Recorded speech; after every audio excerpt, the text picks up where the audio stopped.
సామెతలు 22వ అధ్యాయం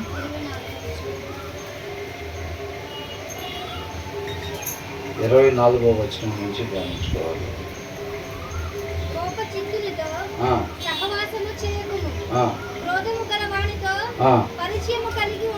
పరిచయము కలిగి ఏం చేయాలంట?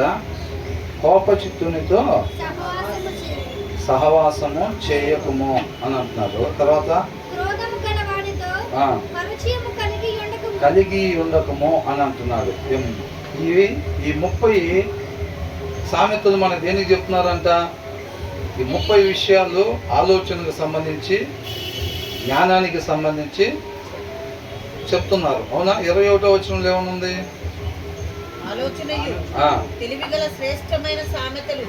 తెలివియు గల ఆలోచనయు తెలివియు గల శ్రేష్టమైన రచించి 30 సేయింగ్స్ అంట మన కోసం. 30 ఎంతవరకు ఉంటాయి అంటే ఇక్కడి నుంచి మొదలుకొని 23వ అధ్యాయం 24వ అధ్యాయం చివరి వరకు ఆ 30 విషయాలు మనకి ఈ ఆలోచనకి తెలివికి సంబంధించిన విషయాలు తెలియచెప్పబడతా ఉన్నాయి అన్నమాట. కాబట్టి మనం వీటిని జాగ్రత్తగా గ్రహించుకొని ఏది ప్రాముఖ్యం, ఈ లోక సంబంధమైన ప్రాముఖ్యమా లేకపోతే జ్ఞానము ప్రాముఖ్యం అనేది తెలుసుకొని దాని ప్రకారంగా మనం ఉండేవారంగా ఉండాలి. ఈ వచనాల్లో ఏ రీతిగా ఉండమంటున్నారో ఏ రీతిగా ఉండొద్దు అని చెప్తున్నారో దాన్ని జాగ్రత్తగా గ్రహించుకొని మనం ఉండేవారంగా ఉండాలన్నమాట. ఇక్కడ ఏమంటున్నాడు? కోపచిత్తునితో సహవాసము చేయకము అని అంటున్నారు. వాళ్ళతో fellowship, do not make friends with a hot tempered person అని అంటున్నారు. అంటే కొంతమందిని చూస్తే వాళ్ళు ఎలా ఉంటారు? ఎల్లప్పుడూ కోపంగా ఉంటారు అన్నమాట. ఎప్పుడు కూడా వాక్య సారాంశం ఏం చెప్తుంది? కలహాలకి దూరంగా ఉండాలి, సమాధానాన్ని వెంటాడాలంట మనం. అవునా? అవలేదా? ఇంకా సర్దుబాట్లు అవలేదా? ఈ మాట చెప్పకుండా ముందుకెళ్తానికి లేదనుకుంటా. కాబట్టి ఏంటంట, చాలామంది ఎలా ఉంటారో వాళ్ళ ప్రవర్తన విషయంలో కోపంగా ఉంటారనమాట. ఎంతో కోపిష్ఠులుగా ఉంటారనమాట. వాక్యానుసారంగా ఉండేవాళ్ళు ఎప్పుడు కూడా శాంతి సమాధానం కలిగి ఉంటారు. అనేక మందికి మాదిరికరంగా ఉండాలి తప్ప మనం కోప్పడేవారిగాను అట్ ద సేమ్ టైము కోప్పడే వాళ్ళతో మనం ఎక్కువగా ఫెలోషిప్ కలిగి ఉండకూడదు. Do not make friends. వాళ్ళని ఏం చేయకూడదు అంట? ఫ్రెండ్స్గా మనం చేసుకోకూడదు. With hot tempered person do not associate with one easily angered అని అంటున్నారు. కొంతమందికి ఏమైందంటే చిన్న చిన్న విషయాలకే కోపం వచ్చేసింది. ప్రతిదానికి వాళ్ళు కోప్పడుతూ ఉంటారు. అది పిల్లలు కావచ్చు, భార్య కావచ్చు, భర్త కావచ్చు. కొంతమంది తల్లిదండ్రులైనా ఏం చేస్తారు? చీటికి మాటికి కోప్పడుతూ ఉంటారు. అన్ని వాళ్ళకి చక్కగా మృదువుగా మాట్లాడటమే రావట్లేదు. ఎందుకని? ఆ మృదువుగా మాట్లాడే, సమాధానంగా మాట్లాడే స్వభావం ఎందుకని రావట్లేదు వాళ్ళకి? వాళ్ళ హృదయంలో వాక్యం లేదు. అవునా? అది వాక్యమై ఉన్న దేవుడి దగ్గర నుంచి వచ్చే గుణలక్షణం అన్నమాట. ఆ లక్షణం మనలో రావాలంటే మన హృదయంలో సమృద్ధిగా దేవుని వాక్యం ఉండాలి. అలా ఉన్నట్లయితేనే చక్కగా మనం కూడా క్రీస్తు వలె మాట్లాడే వారంగా ఉంటాం తప్ప చీటికి మాటికి కోపడే వారంగా ఉండము. కాబట్టి ఆ కోపం పడేవారుగా, కోపం అంటే దేవుని చిత్తాన్ని నెరవేర్చలేదంట. అవునా? కాబట్టి మనం కోపడేవారుగా అన్నిటికీ అట్లా ఉండకూడదు. కానీ ఏం చేయాలి? సమాధానం కలిగి ఉండాలి. బాగా కోపిష్ఠులుగా ఉంటున్నారు అని అంటే అర్థం ఏంటి? వాళ్ళ హృదయంలో ఏం లేదు, సరిగ్గా వాక్యం సరిగ్గా లేదు. కాబట్టి వాళ్ళతో ఎక్కువగా అసోసియేట్ అయ్యే వారంగా మనం ఉండకూడదు అని చెప్తా ఉన్నారు. తర్వాత ఏమంటున్నారు?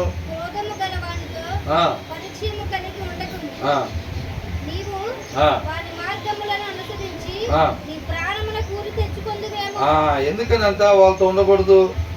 ఆ కోపంలో ఏం చేస్తారంటే వాళ్ళు తొందరపాటు నిర్ణయాలు తీసేసుకుంటారు అన్నమాట. ఆ తొందరపాటు నిర్ణయాలు తీసుకుంటారు. మనం వాళ్ళతో ఫెలోషిప్ చేసేటప్పుడు ఏమవుతుందంటే యు మే లెర్న్ దేర్ వేస్ అని అంటున్నారు. ఏం చేస్తామంట? నీవు వాని మార్గములను అనుసరించి. వాళ్ళతో మనం ఫ్రెండ్షిప్ చేసేటప్పుడు ఏమైందంట?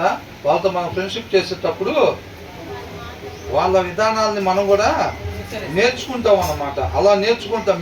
అట్లా ఏం లేదండి, నేను వాళ్ళతో ఫ్రెండ్షిప్ చేసినా సరే నేను వాళ్ళు మంచిగా తీసుకుంటాను తప్ప చెడేవి నేను తీసుకోను అని అనుకుంటా. అవునా? ఇజ్రాయెల్ కూడా పాలు తెల్లు ప్రవహించి ఆ దేశంలోకి ప్రవేశింపజేసేటప్పుడు అక్కడ ఎప్పుడైతే 7 రకాల జనం ఉన్నారో వాళ్ళని నిర్మూలన చేసిన తర్వాత కొంతమంది ఉన్నారు. మీరు అక్కడికి ఎంటర్ అయిన తర్వాత వాళ్ళని కూడా మొత్తాన్ని తీసేసేయండి, వాళ్ళని అక్కడ ఉంచొద్దు. వాళ్ళని ఉంచారంటే మీరేం చేస్తారంటే వాళ్ళతో సహవాసం చేస్తారు. సహవాసం చేసినప్పుడు నిదానంగా వాళ్ళ పిల్లల్ని మీ కుమారులకి వివాహం చేసుకుంటారు. ఆటోమేటిక్గా వాళ్ళ ఇంటి దగ్గర నుంచి వచ్చిన వాళ్ళు భార్యలే కావచ్చు, భర్తలే కావచ్చు, ఏం చేస్తారు? వాళ్ళ విగ్రహాలని పూజించమని ప్రెషర్ వచ్చింది అన్నమాట. భార్య నుంచి కావచ్చు, భర్త నుంచి కావచ్చు, ఆ ఒత్తిళ్ళు. అత్తమామలు ఇంటికి వెళ్తారు కదా, వాళ్ళ దగ్గర నుంచి కూడా ఆటోమేటిక్ ఇట్లా కొన్నిసార్లు ఇబ్బందికర పరిస్థితుల్లో వాళ్ళు ఎటో వెళ్ళి అటు నుంచి ఆ పక్కన ఏదో దగ్గరలో ఉన్న గుడి సందర్శించుకుందామని వెళ్తారు. ఈయన కూడా అంత పాటు ఉంటాడు కదా. అలాంటి పరిస్థితుల్లో ఒక్కొక్కసారి ఆ కాంప్రమైజ్ అయ్యే పరిస్థితి. ఇవన్నీ ఎందుకు వచ్చినాయి? వీళ్ళు తీసుకున్న నిర్ణయాన్ని బట్టి. అవునా? వాళ్ళతో సహవాసం వాళ్ళతో ఉన్నారు కాబట్టి వద్దు, వాళ్ళని అక్కడి నుంచి నిర్మూలన చేసేసేమంటే వీళ్ళు ఏం చేశారంటే నిర్మూలన చేయకుండా వెళ్ళి అక్కడ అడ్జస్ట్ అయ్యారు. నిర్మూలన చేయకుండా వాళ్ళని అక్కడే ఉంచారన్నమాట. ఉంచినప్పుడు ఏమైందంటే తర్వాత ఆటోమేటిక్గా వీళ్ళు వివాహం వాళ్ళ పిల్లల్ని చేసుకోవటం జరిగింది. అక్కడ దేవుడికి ఎంతో కోపం తెప్పించిన వాళ్ళుగా ఉన్నారు. చక్కగా నేటి దినాన్ని మనకి ఎలా చెప్తున్నాడో దేవుడు, ముందుగానే ఇలా ఉండండి, ఒకవేళ ఉండాల్సిన రీతిగా లేకపోతే కనుక రేపు నిత్య నరకాగ్నిలోకి వెళ్ళాల్సి ఉంటుంది అని ఎలా చెప్తున్నాడు. వాళ్ళకు కూడా చెప్పి పంపించాడు. అక్కడ చెప్పి పంపిస్తే వీళ్ళైనా సరే వాళ్ళని నిర్మూలన చేయకుండా. ఇప్పుడు సౌలు ఏం చేశాడు? అమాలేకీయుల్ని మొత్తాన్ని నిర్మూలన చేయమంటే చేశాడా? చేయలేదు. అదే ఆయనకు ఉదయింది. వీళ్ళు కూడా ఏం చేశారు? అక్కడ ఉండే వాళ్ళందరూ కూడా మనిషి ఉండకూడని రీతిగా ఉంటున్నారు కాబట్టి అక్కడి నుంచి వాళ్ళని నిర్మూలన చేస్తున్నాను. అర్థమవుతుందండి? వీళ్ళకి రావాల్సిన ఆశీర్వాదం, వీళ్ళకి పంపించాల్సిన మంచి శ్రేష్టమైన ప్రదేశంలోకి వీళ్ళని పంపిస్తున్నాడు. అట్ ద సేమ్ టైము వాళ్ళకు కూడా శిక్ష జరుగుతుంది అన్నమాట. దేవుడి కార్యాలు అలాగుంటాయి. కాబట్టి మీరు కూడా అక్కడికి వెళ్ళిన తర్వాత వాళ్ళని నిర్మూలన చేయకుండా మీరు వాళ్ళతో సహవాసం చేశారంటే కనుక మీరు కూడా చేయకూడని పనులు చేస్తారు. వాళ్ళకి ఏ పరిస్థితి అయిందో మీకు కూడా అదే పరిస్థితి నేను చేస్తానని చెప్పి వివరంగా చెప్పి పంపిస్తే కూడా వీళ్ళు ఏం చేశారు? వాళ్ళని నిర్మూలన చేయకుండా వాళ్ళతో ఫ్రెండ్షిప్ చేశారు. అవునా? కాబట్టి మనకు కూడా ఏం చెప్తున్నారు? ఆ కోపిష్టిగా ఉండే వాళ్ళతో మనం సహవాసం చేయకూడదు. ఒకవేళ మనం అట్లా ఉంటే కనుక వాళ్ళ విధి విధానాలు మనం కూడా నేర్చుకుంటాం. కానీ మనం అనుకుంటాం మేమేమో అంత తొందరగా ఇదయ్యే వాళ్ళం కాదు, అవసరం అయితే తన్నే నాలాగా మారుస్తా అని మనం అనుకుంటాం. అంతే అనుకుంటాం. ఇజ్రాయెల్ కూడా అంతే అనుకున్నారు. మనకేముందిరా, ఇప్పుడు బయట అంటారు ఏమంటారు, మనల్ని ఎవరు ఆపేదన్నారు. అవునా? బండ్ల మీద కార్ల మీద రాసుకుంటూ ఉంటారు. కాబట్టి ఏంటంట అసలు మనల్ని ఎవరు పడగొట్టేదని అనుకుంటాం. అట్లాగే ఇజ్రాయెల్ కూడా వెళ్ళి ఉంటారు, బహుశా పడిపోయారు. అవునా? సంసోన్ కూడా అనుకున్నాడేమో బహుశా, అసలు ఐఆమ్ స్ట్రాంగ్, దేవుడి దగ్గర బ్లెస్సింగ్ తీసుకుని వచ్చినోని నన్ను ఎవరు టచ్ కూడా చేయలేరు. ఇక్కడ చేశారా లేదా? అయిపోయింది. కాబట్టి ఎట్లాంటి వాళ్ళైనా సరే మన వల్ల ఏమీ అయ్యేది కాదు. దాన్ని గ్రహించుకొని జ్ఞానం కలిగిన దేవుడు ఏదైతే చెప్తున్నాడో దాని ప్రకారంగా మనం అనుసరించే వారంగా ఉండాలి. అలా కోపిష్టి వాళ్ళతో మనం ఫెలోషిప్ ఎక్కువగా మనం ఉండకూడదు అనమాట. వాళ్ళ విధి విధానాలు మనం కూడా నేర్చుకుని ఏమవుతామంట? అనుసరించి నీ ప్రాణమునకు అదేమైందంట? వాళ్ళ విధి విధానాలు మనం కూడా నేర్చుకున్న తర్వాత మనం కూడా ఎట్లవుతాం? కోపిష్టి వారంగా తయారవుతాం. చీటికి మాటికి ఇంట్లో భర్త ఏదన్నంటే కోప్పడేవారుగా, భార్య ఏదన్నంటే కోప్పడేవారుగా, పిల్లలు ఏదన్నంటే కోప్పడేవారుగా. అవతల బంధం ముందు ఇక్కడి నుంచి ప్రతి దానికి నీకేమని చెప్పానని గద్దించాల్సిన దానికి, చెప్పాల్సిన దానికి కూడా ఎమ్మటి ఏం చేస్తారు? బెల్ట్ తీసుకునే పరిస్థితి. ఇవన్నీ కూడా ఉంటాయి అన్నమాట. చీటికి మాటికి కోప్పడేవారు. ఆ కోపం ఏం చేసిద్దంట? ఆ మనిషికి గురిగా మారిద్ది అనమాట. నువ్వు కూడా వాళ్ళ పద్ధతులను నేర్చుకుంటావు వాళ్ళతో సహవాసం చేస్తే. ఆ పద్ధతులు కానీ నువ్వు నేర్చుకున్నావంటే అవి నీకు ఉరిగా మారుతాయి. ఆ కోప్పడే తత్వం నీకు వచ్చిందంటే అవి నీకు ఉరిగా మారుతాయి. మనిషికి ఉండాల్సిన లక్షణం ఏంటంటే సమాధానం కలిగి ఉండాలి. మన ప్రేమ ఉండాలి కదా. ఆ ప్రేమలో మనం సమాధానం కలిగి ఉండేవారంగా ఉండాలి తప్ప మన నిత్యం కోపించేవారుగా పద్దాకులు కోప్పడేవారుగా లేకపోతే ఎనీ టైం కోపంగా ఉండేవారుగా మనం ఉండకూడదు.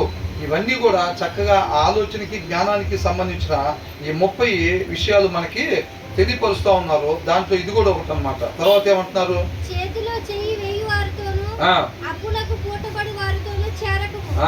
ఏం చేయకూడదంట, ప్రామిస్ చేస్తూ ఉంటారు చూసారా, ప్రామిస్ చేస్తారు కదా, కొట్టండి నేను అట్లండి ఇట్లండి అనే వాళ్ళతో ఫ్రెండ్షిప్ చేస్తే ఏమైంది, అదే వాటితో తిరగబాకరా నువ్వు కూడా ఆరులాగా తయారవుతావు అని అంటారు.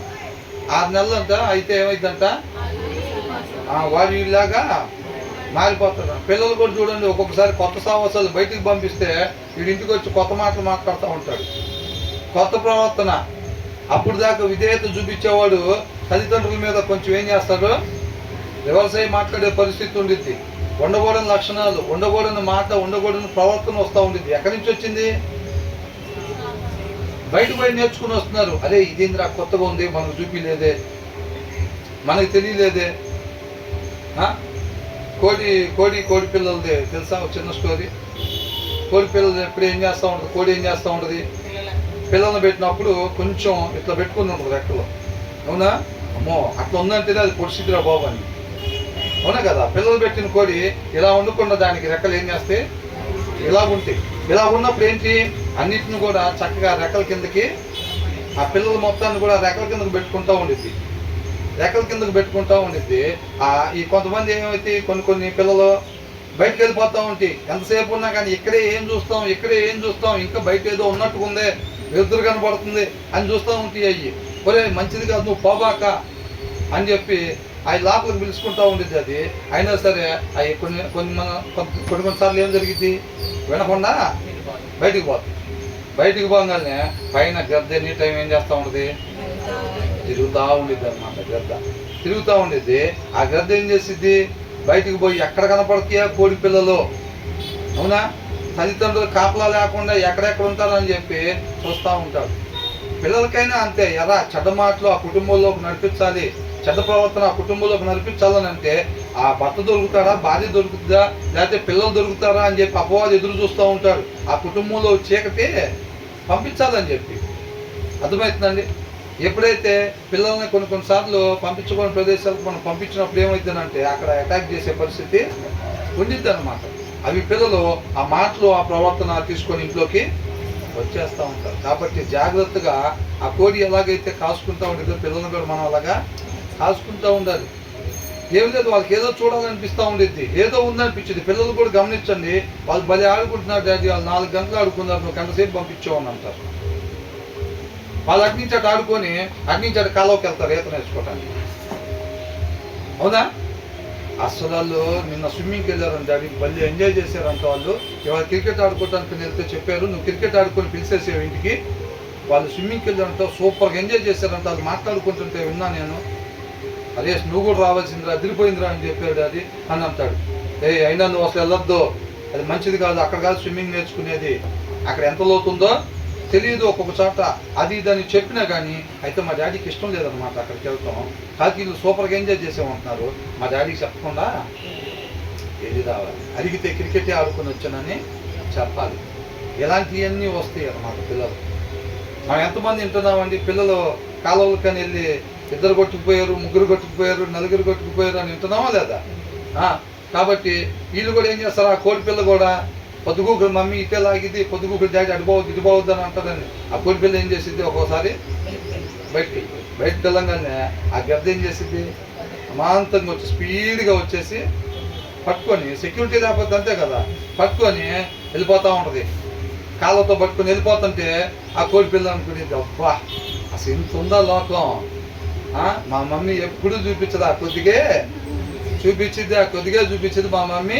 అసలు ఎవరో తెలియదు, ఎవరి మమ్మీయో తెలియదు, కానీ ఎంత బాగా మంచి మంచి ప్రదేశాలన్నీ నాకు చూపెడుతుంది, ఇన్ని మిస్ అయ్యానా రోజు అని అనుకునేది. తీరా ఎక్కడికి తీసుకెళ్ళింది, శుభ్రంగా ఒక కొండ మీదకి తీసుకొని వెళ్ళి మంచి డైనింగ్ టేబుల్ లాంటి రాయి ఒకటి చూసుకొని దాని మీద పెట్టి ఆ 2 కళ్ళు పొడిచిద్ది. ఫస్ట్ ఆ మమ్మీ, మంచి మమ్మీ ఏం చేసింది అంట, 2 కళ్ళు పొడిచిద్ది, కళ్ళు కనపడకుండా. తర్వాత నొప్పి మాత్రమే తెలుస్తూ ఉండేది ఇంకా. అవునా, అంటే అది మేలా కీడా? కీడు అనమాట. అంటే ఏమైంది, ఆ వలలో పడిపోతాం. మనం ఏమనిపించిందంట, ఆ కోపిస్ట్ వాళ్ళతో మనం ఫ్రెండ్షిప్ చేసేటప్పుడు వాళ్ళ విధి విధానాలు మనం నేర్చుకుంటాం అన్నమాట. దేవుడు ఏదైతే చెప్తున్నాడో, ఏది చెయ్యొద్దు, ఏది చెయ్యమని చెప్తున్నాడో అదే చెయ్యాలి. అవునా? వద్దు అన్నది మనం ఎప్పుడు చేయకూడదు అన్నమాట. అది కొత్తగానే ఉండిద్ది, మనకి కొత్తగా ఉంటుంది. అపవాది పెట్టేది ఎట్లా ఉంటుంది? డల్లుగా ఉండిద్దా? దగదగ మెరిసిపోతూ ఉంటుంది. ఎప్పుడైనా ఒకరిని అట్రాక్ట్ చేయాలని అంటే ఎట్లా ఉండాలి? ఆశ్చర్య కట్టుకుని వెళ్తామా? పాత డ్రెస్ వేసుకుని వెళ్తారా? పెళ్లి కూతురుందండి అమ్మా అని అనగానే చినిగిపోయి నైట్ చేసుకుని తెస్తారా? ఎట్లా తెస్తారు? ఉన్న వాటిలో కొత్త డ్రెస్సు, ఇంక మెరుపులు, అవన్నీ ఆభరణాలు అన్నీ ఉంటాయి. పెళ్లి కొడుకు కూడా ఇంకేం లేదు, అప్పటికప్పుడే షాప్ దగ్గర కొనుక్కొని అవసరమైతే ట్రైన్ రూమ్ నుంచి ఇదే వచ్చే పరిస్థితి ఉండిద్ది. అవునా కదా? అట్లాగా వస్తారనమాట. కాబట్టి ఏది చేయమంటున్నారు అదే మనం చేసే వారంగా ఉండాలి. కానీ వద్దన్న దాని జోలి మనం పోకూడదు. వాడు సూపర్గా ఎంజాయ్ చేస్తున్నాడు అసలు, లోకం అంతే ఉంటుంది, అట్రాక్టివ్గా ఉండిద్ది అన్నమాట. కానీ దాని వెనకాల ఏముండిద్ది అంట? మరణం దాగి ఉండిద్ది. ఆ విషయాన్ని మనం గ్రహించుకోవాలన్నమాట. విశ్వాసపు నేత్రాలతో మనం ముందుకు సాగే వారంగా ఉండాలి. కాబట్టి అది ఏమైందనంట, ఆ కోపం మనం నేర్చుకుంటే ఏమైందంట, అది మనకి ఉరిగా మారిద్ది అని అంటున్నారు. All may learn their ways and get yourself ensnared అంటున్నారు. ఆ వలలో మనం ఇరుక్కుపోయే వాళ్ళంగా ఉంటాము. కాబట్టి మనం ఏం చేయాలి? కోపంగా మనం ఉండకూడదు, అలాంటి వారితో మనం సహవాసం చేయకూడదు అని అంటున్నారు. చక్కగా మన వాక్యానుసారంగా ఉంటే మనల్ని చూసి అనేక మంది మార్పు చెందేవారుగా ఉండాలన్నమాట. సమాధానాన్ని కలిగి ఉండేవారు అందరూ ఉండాలి. ఆ మంచి మాదిరిని మనం కనపరచాలన్నమాట. అవునా? చక్కగా మన ఆఫీస్లో ఉంటున్నా కానీ, ఇంటి దగ్గర ఉంటున్నా కానీ, ఎక్కడున్నా కానీ ఒక ట్రూ క్రిస్టియన్ లాగా మనం ఉండాలి. మన చుట్టూ అనేక మంది అందరూ క్రైస్తవులే ఉంటారు. అక్కడ అట్లాగేం ఉండదు, అందరు లోకస్తులే ఉంటారు కంపల్సరీగా. దేవుడు మనం ఒక దగ్గరికి పంపిస్తున్నాడంటే కంపల్సరీగా అక్కడ లోకస్తులే ఉంటారు. వారి మధ్యలో మనం క్రైస్తవ్యంగా జీవించాలి, క్రైస్తవులుగా జీవించాలన్నమాట. అది మనకి ఉరిగా మారిద్ది.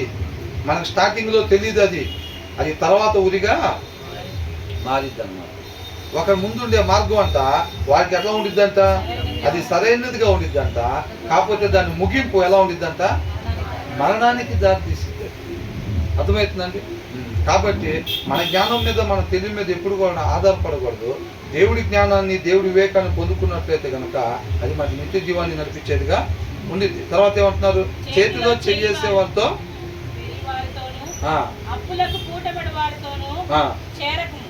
కాబట్టి చేతిలో చెయ్యేసి ప్రమాణాలు చేసేవారితో, అవునా, అట్లాంటి వాళ్ళతో మనం ఉండకూడదు. అట్ ద సేమ్ టైం ఇంకేంటంట, అప్పులకి ఎవరికో లోన్ కావాలి, వాళ్ళు ఏం చేస్తాడు? షూరిటీ సైన్ వీళ్ళు పెడతారు అనమాట. మనం అంతకుముందు కూడా ధ్యానించుకున్నాం కదా, అలాగే సెక్యూరిటీలు, షూరిటీలు మనం ఉండకూడదు. అలా ఉంటే కనుక మనం నష్టపోయే వారంగా ఉంటాం అన్నమాట. కాబట్టి మనం దేవుడి జ్ఞానం కలిగి మనం ఉండాలి.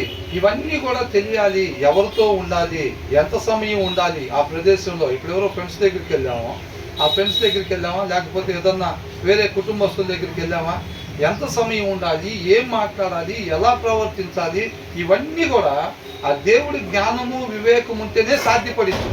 ఒక మనిషి ఉండాల్సిన రీతిగా మాత్రమే ఉండాలి అని అంటే ఆ దేవుడి జ్ఞానం వల్ల మాత్రమే సాధ్యపడిద్ది తప్ప మనం వాక్యం చదవకుండా దేవుడి జ్ఞానం లేకుండా మనం ఏమనుకుంటామంటే వాళ్ళ ఇంటికి వెళ్ళేటప్పుడు కొంత సమయం మాత్రమే ఉండొద్దాం అని అనుకుంటాం. అక్కడికి వెళ్ళి ఎంతసేపు కూర్చుంటాం? చాలాసేపు కూర్చుంటాం. ఏది పడితే అది మాట్లాడకూడదు అక్కడికి వెళ్ళిన తర్వాత అని అనుకుంటాం. కానీ వెళ్ళొచ్చిన తర్వాత మనం ఒక్కసారి అక్కడికి వెళ్ళి ఏమేమి మాట్లాడేమని చూస్తే ఒక్కటి పనికి వచ్చేది ఉండదు. అనిపించిందా ఎప్పుడైనా? ఒక్కొక్కసారి అక్కడికి వెళ్ళి కొంత టైం స్పెండ్ చేసి వద్దాం అని అనుకుంటాం. అక్కడికి వెళ్ళి వచ్చిన తర్వాత ఒక గంటన్నర లేకపోతే ఒక 2 గంటలు కూర్చొని వస్తే అక్కడికి వెళ్ళి ఏం మాట్లాడుకుని వచ్చామని అసలు ఏముండదు. అన్ని పనికిరాని ముచ్చట్లే ఉంటాయి అన్నమాట. అవునా? కాబట్టి అది మన వల్ల అయ్యేది కాదు, మనం కేవలం అనుకుంటే ఎంత సమయమే కూర్చొని వద్దాము, లేకపోతే మాట్లాడాల్సిన మాటలే మాట్లాడొద్దాము అనుకొని జస్ట్ మన ఊరికి అనుకుంటే ఏమీ అవ్వదు. పోయినసారి అనుకున్నాం కదా, తాగిపోతుంది కూడా ఏమని చెప్తాం, ఇది మంచిదా చెడ్డదా అంటే ఏం చెప్తారు వాళ్ళు, అది మందు మంచిది కాదు, అది చెడ్డదే అని చెబుతాడు. కానీ ఏం చేస్తాడు, దాని తర్వాత ఇంకో సీసా కొనుక్కొని తాగుతాడు. అవునా? దాని తర్వాత ఇంకో సీసా కొనుక్కొని తాగుతాడు. ఆయనకు కూడా తెలుస్తుంది మంచిది కాదని, అయినా తాగుతాడు. అంటే దాన్ని బట్టి ఏమర్థం అవుతుంది, మనం అనుకున్నంత మాత్రాన మన తెలివి ప్రకారం ఏమి మనం చేయలేము. దేవుడి జ్ఞానం, దేవుడి వివేకం ఉంటేనే మనం ఉండాల్సిన రీతికి మాత్రమే మనం ఉండేవారంగా ఉంటాము. కాబట్టి ఇలాగ ఒట్లు వేసే వాళ్ళతో మనం సహవాసం చేయకూడదు. అట్ ద సేమ్ టైం మనం ఇలా సెక్యూరిటీలు ఉంటారు కదా, షూరిటీలు సెక్యూరిటీలు ఉండే వాళ్ళతో కూడా మనం సహవాసం చేయకూడదు. వాళ్ళతో ఫెలోషిప్ చేయకూడదు అంటే మనం అసలు ఆ విషయాలు అట్లాంటి పనులు మనం చేయకూడదు అనమాట. అర్థమవుతుందండి? ఎందుకని తర్వాత కిందే ఉంది,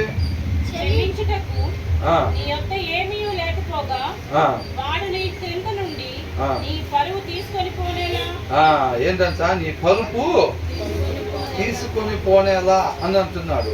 if you can't pay it, ఏమైంది, ఇప్పుడు షూరిటీ సైన్ చేస్తాం, అది అది బాగా స్నేహితుడు వాడేమని చెప్తాడు, వచ్చి వాడేమని చెప్తాడు, రే నాకు చాలామంది స్నేహితులు ఉన్నారులే కానీ నువ్వే నా ప్రాణ స్నేహితుడు రా, అందుకే ఎవరు నడకుండా నిన్నే అడుగుతున్నాను, వచ్చి కొద్దిగా అర్జెంటుగా లోన్ తీసుకోవాలిరా, వాళ్ళు అంటున్నారు ఎవరన్నా షూరిటీ సైన్ అంటున్నారు, మా బాబాయ్ ఉన్నాడు, మా రక్త సంబంధికులు చాలామంది ఉన్నారులే కానీ వాళ్ళందరినీ కాదు, నాకెందుకు నువ్వే గుర్తొచ్చావురా అని అంటారు. ఆ మాటలకే చెప్పేది, నాకెందుకు నువ్వే గుర్తొచ్చావురా, అందుకని మా బాబాయ్ని, మా పెద్దమ్మని, పెదనాన్న కూడా వదిలిపెట్టి నేను నీ దగ్గరికే వచ్చేసాను ఇంకా. కాబట్టి చిన్న సంతకం ఒకటి చెయ్యాలిరా, ఏం లేదు లోన్ పెట్టడం 10 సంవత్సరాలు పెడతానులే కానీ ఏదైనా ఒక సంవత్సరంలో దాన్ని క్లియర్ చేసేస్తాను, మనకు వచ్చే డబ్బులు ఉన్నాయి, అవునా అని చెప్పగానే వాడు ఇంతమందిని కాదనుకొని నా కోసం అని వచ్చాడంట, కాబట్టి నేను దాన్ని ప్రూవ్ చేసుకోవాలని చెప్పి ఏం చేస్తారు వీళ్ళు, ఆ సంతకం పెడతారు. అవునా? సంతకం పెట్టినప్పుడు ఏమైంది, ఎప్పుడైతే వాక్యానుసారం ఉండకుండా పక్కన అడిగేసామో ఏం జరిగింది, నష్టమే, ఖచ్చితంగా 100% నష్టమే జరిగింది. అవునా? కాబట్టి జాగ్రత్తగా గమనించుకోవాలి. మనం అనుకుంటాం ఒక్కొక్క వాక్యాన్ని తీసుకుని వెళ్ళి ఇంకొక దగ్గర ముడేసేస్తూ ఉంటాం, ముడేయకుండా ప్లేస్లో దాన్ని తీసుకుని వెళ్ళి అప్లై చేసేస్తూ ఉంటాం ఆ వచ్చినాన్ని. కాబట్టి సహోదర ప్రేమ చూపించమన్నారు, ఇందువల్ల నీ పొరుగు వారిని ప్రేమించమన్నారు. మనం పెట్టకపోతే క్రైస్తవులు ఇంకెవరు పెడతారు సంతకాలు అని చెప్పి వీళ్ళు పోయి ఏం చేస్తారు, సంతకాలు ఎక్కడ వచ్చినా తీసుకుని వెళ్ళి ఎక్కడ పెట్టాడు. అవునా? సౌలు ఏమంటున్నాడు, నీకోసం బలించడానికే దాచిపెట్టిన వాటిని అంటాను. దేవుడు నిర్మూలన చేయమంటే నువ్వు బలించడానికి దాచిపెట్టేది ఏంటి? అవునా? దేవుడు ఏం చెప్తున్నాడు ఇక్కడ, నువ్వు అలాంటి షూరిటీ సంతకాలు అయ్యి నువ్వు చెయ్యొద్దు అని అంటున్నాడు. ఎక్కడో చెప్పిన దాన్ని ఆ సారాన్ని తీసుకొచ్చి దేనికి ముడేశారు, ఎక్కడ ముడేసి క్రైస్తవులు మనం కాకపోతే ఎవరు పెడతాం సంతకాలు, మనం ఎట్లాంటి విషయాల్లోనే ప్రేమ చూపించాలని చెప్పి వీళ్ళు సంతకం పెడతారు. ఆ వ్యాపారం తేడా పడిద్ది. అది తేడా పడంగానే ఆయన ఏమంటే జంప్ అవుతాడు. ఏమవుతాడు ఆయన, జంప్ అవుతాడు. ఆయన ఏనేం చేస్తాడు, శుభ్రంగా డ్యూటీకి వెళ్ళి వస్తూ ఉంటాడు, జీబీ వేసుకుని వీళ్ళ ఇంటికి వస్తారా, జీబీ వేసుకొని వీళ్ళ ఇంటికి వస్తారు. ఏమన్నా నాకు తెలియదండి, ఆ రోజు ఇట్లా మా ఫ్రెండ్ ఏనండి, వాస్తవేనండి, కాకపోతే ఆ వ్యాపారానికి నాకేం సంబంధం లేదండి, నేను అసలు ఏం పెట్టుబడులు పెట్టలేదండి, కావాలంటే మీరు చెక్ చేసుకోండి, నా అకౌంట్ చూసుకోండి, అవి చూసుకోండి, ఇవి చూసుకోండి అంటాడు. వాళ్ళు ఏం చేస్తారు, ఆ సంతకం పెట్టిన కాగితం ఒకటే చూపిస్తారు, సంతకం పెట్టిన కాగితం చూపిస్తారు. ఆ సంతకం పెట్టిన దాని పైన ఏముందంటే అప్పుడు చదువుతాడు, ఏమని, ఈయన బాగా పరిచయస్తుడు ఏంటి, కాబట్టి వీటి మీరు ఏదైతే డబ్బులు ఇద్దాం అనుకున్నారో కమ్మగియండి, ఇన్కేస్ వాడికి కట్టలేకపోతే కనుక నేను చెల్లిస్తా మొత్తం అని రాసి ఉంటుంది. వాడు ఏం చదవకుండా ఆ పూట వాడు చెప్పాడు చూస్తారా, ఒరే మా బాబాయ్ ఉన్నాడు, పెద్దనాన్న ఉన్నాడు, పెద్దమ్మ ఉంది, కానీ నాకెందుకు నువ్వే గుర్తొచ్చావు అప్పుడు అనగానే వాడు ఆ మాట గుగ్గు తప్పిపోయి ఏమవుతాడు, చదవాల్సిన డాక్యుమెంట్లు కూడా ఏం చదవకుండా శుభ్రంగా సంతకం పెట్టేసి వాడు ఇచ్చిన బిర్యానీ తిని ఏం చేస్తాడు, 50 లక్షల లోనికి సంతకం పెట్టేసాడు. మరి బిర్యానీ ఇప్పియాలి కదా, డౌట్ రాకుండా. వాడు బిర్యానీ ఇప్పిస్తాడు, వాడు తినేసి నెంబర్ 1 స్నేహితులు అనిపించుకున్నాం మనం అనుకుంటాడు. జీబీ వేసుకుని వచ్చి కమ్మగా ఎక్కించుకెళ్తాం. అవునా? రేపు కోర్టులోకి వెళ్ళిన తర్వాత ఏమైందంటే ఆ డబ్బులు మొత్తం నువ్వు కట్టాలంటావు అంటారు. లీగల్గా అది రైటే, ఎవరైతే సంతకం పెట్టారో వాళ్ళ చేత డబ్బులు కట్టించాల్సిందే. మరి ఒకసారి ఒప్పుకున్న తర్వాత లీగల్ టర్మ్స్ అండ్ కండిషన్స్లో అదంతే ఉండిద్ది, వాళ్ళ తప్పేం లేదు. ఒకవేళ ఇన్ కేసు వాడు ఏదైనా ఇబ్బంది చేస్తే కనుక నేను కడతాను మొత్తం అని హామీ ఉంటాం అంటే అంతే కదా. కాబట్టి ఆ 50 లక్షల నష్టం ఏదైతే చేశాడో అది మొత్తం కూడా నువ్వే జమ చేయాలి అని అనగానే మనం పడుకున్న పరుపుతో సహా అని అంటే ఇక ఏది వదలలేదని మొత్తం అయిపోయి చివరాఖరికి మనం పడుకునే పరుపు దగ్గరికి కూడా వచ్చింది కథ. ఇక ఏమి లేదు, బీరువాలు, టీవీలు, సోఫాలు, డైనింగ్ టేబుల్ మొత్తం పోయినాయి, గ్లాసులు, చెంబులు, చాకులు కూడా మొత్తం పోయినాయి. ఆఖరికి మనం పడుకున్న ఏదైతే మంచం మీద ఉన్నామో దాంతో సహా మొత్తం తీసుకొని పోతారన్నమాట. ఎందుకని జరిగింది అది? జ్ఞానం లేని పనులు అన్నమాట. అవునా? జ్ఞానం లేని పనులు అవతలకు షూరిటీ సంతకాలు. కాబట్టి మన ఆలోచన చొప్పున చూసుకుంటే ఒరే మనం క్రైస్తవులం కదా, మనం కాకపోతే ఎవరో సహాయం చేసేది, వాళ్ళు ఎవరు పెడతారా? 50 లక్షల కంటే ఎవడన్నా పెడతాడా? మనమే కదా ఆసుపాస్తుల మీద మన ఆశ లేని వాళ్ళం, మనమే పెట్టాలని చెప్పి దాన్ని తీసుకొచ్చి ఇక్కడ మూడేసుకొని ఈ సొంత తెలివితేటలతో అట్లాంటి సంతకాలు చేస్తూ ఉంటారు. కాబట్టి ప్రతి చోట కూడా మనం ఆత్మీయతే అని కొన్ని చోట్ల మోసం జరుగుతూ ఉండేది. అర్థమవుతుందండి? కాబట్టి ఇది మంచి విషయమే అని అనుకుంటాం, కానీ మనకు అది తీరాది మంచిది కాదు. అర్థమవుతుందండి? కాబట్టి దేవుడి జ్ఞానం, దేవుడి వివేకం ఉండాలన్నమాట. మనం అనుకుంటే ఏది కాదు, కానీ నిత్యము వాక్యం చదువుతూ ఉన్నట్లయితే ఆ జ్ఞాన వివేకాలు మనకి వస్తాయి. అందుకని అంటున్నారు 21వ వచనం పైన ఏమన్నారు? ఆలోచనయు అట్లనమాట. ఆలోచన మనం వాక్యం చదవకపోతే ఆలోచన మనకు రాదు, కానీ ఉందనుకుంటాం. అంతకుముందు ఇంకొక ఆలోచన ఉండిద్ది. ఏం ఆలోచన? హృదయంలో వాక్యం వెళ్ళక ముందు అది మూఢత్వం. బాల్యం నుంచి ఏముంటుందంట? మూర్ఖ స్వభావం, మూఢత్వం ఆల్రెడీ ఉంటుంది దాంట్లో, స్వాభావికముగా వచ్చి ఉంటుంది అన్నమాట మనకి.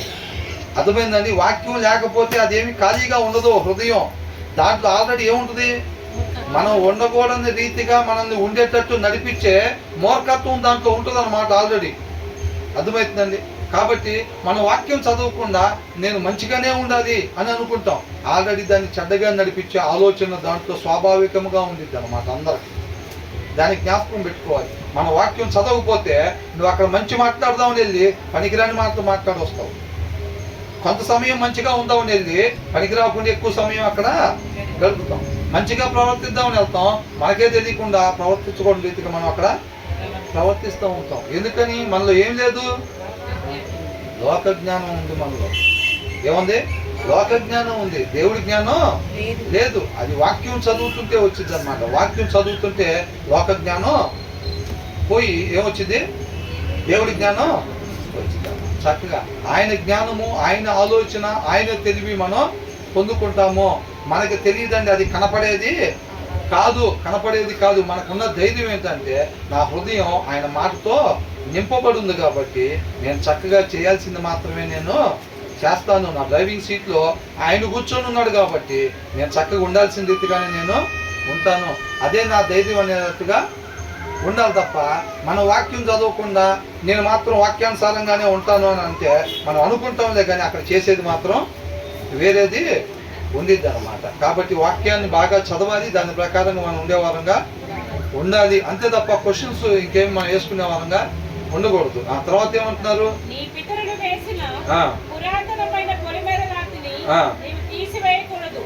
తీసివేయకూడదు అంటే ఇక్కడ ఇంకొకటి చెప్తున్నారు చూడండి.